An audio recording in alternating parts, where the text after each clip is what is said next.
Propaganda, what is it? To me, I would describe it as something that is used to either change opinion, inform opinion, or reaffirm opinion. Now, often you hear it used as a negative or a pejorative, usually against something someone is saying. It's never used as a way to be kind.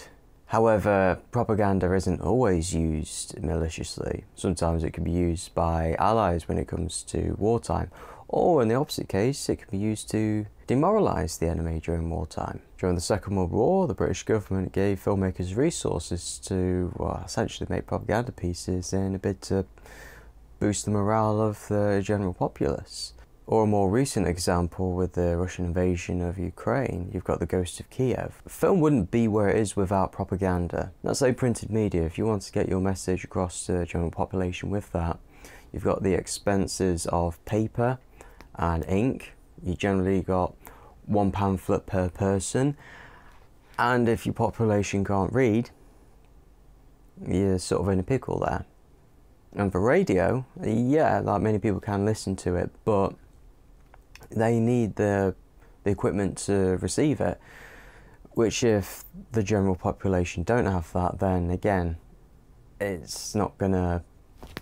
But propaganda is usually a big part of early cinema.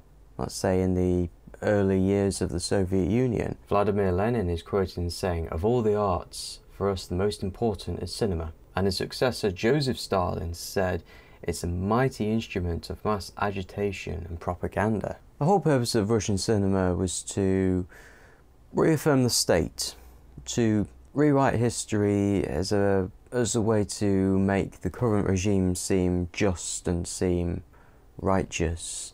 Sometimes by telling the truth, sometimes by admitting the truth, and sometimes by outright lying, which is a mainstay for propaganda, really. But the filmmakers in the Soviet Union, like, despite the industry being nationalised, they were still artists, and some of them were pioneers in the realm of film. In fact, being nationalised gave them more leeway because they had backing from the state, so long as they stayed within the realms of what the state wanted them to push. One example of this will be Lev Kuleshov, who was a pioneer of what we refer to now as the Kuleshov effect, by identifying the psychological connection between two pieces of footage placed one after the other, and how we draw context with that within our own heads. In some ways you can compare propaganda to advertising. You have the piece trying to sell you an idea, or in some cases with advertising, remind you that this idea exists. And it can also try to convince you, say, oh, this isn't that bad, and ultimately at the end every advert has to have a call to action, like buy this, subscribe to this. And with propaganda there certainly is a call to action. An example of this can be A Birth of a Nation, released in 1915 and directed by D.W. Griffiths. It did pioneer some techniques like the close-up and the fade transition, and it did have some, at the time, like big set pieces which really weren't tried before at that point. But it did promote white supremacy and slavery. It portrayed black people as unintelligent and in some cases dangerous to society. I think it's also worth mentioning as well, all the black characters in this film were not played by black actors. They were indeed white actors wearing blackface. His main point was parroting the myths that were mainly associated with the Lost Cause. The Lost Cause being that the Confederacy, with their all slavery, that they weren't all bad, that they were trying to just fight for it and call the Civil War the War of Northern Aggression, blah blah blah blah blah. It did reaffirm those myths, but to the average person, it might be convincing for this new medium of media to tell you that your ideas that you have held are right. I can imagine that being convincing, because as human beings, if we hear the same piece of information from two separate places, we're more likely to believe that is true.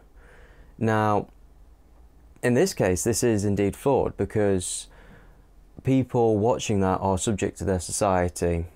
they are subject to the prejudices of their society, maybe the socio-economic background or the area that they grew up in, or indeed maybe the ethnicity in some cases. And those are the same biases that are held by the filmmakers who ultimately made the piece, and you get this cyclical thing where two people with similar ideas almost seem to confirm their ideas with each other, when, I mean, it's definitely possible two people can be wrong about the same thing.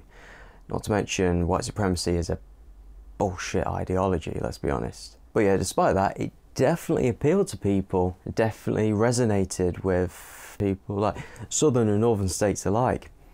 It even had a screening in the White House with President Woodrow Wilson, and it raised somewhere between 50 million and 100 million on a $110,000 budget, which is pretty good in terms of financial terms. But as a response to that film, it's generally been accredited to being one of, if not the main cause for starting the second Ku Klux Klan. The KKK were portrayed in this film as being heroic and saving civilized people from these dangerous savages, as they like to portray them, which is generally awful. And they went on to create numerous atrocities, which is, yeah, and all the lynchings and the beatings that were portrayed in the film happened in real life afterwards. So yeah,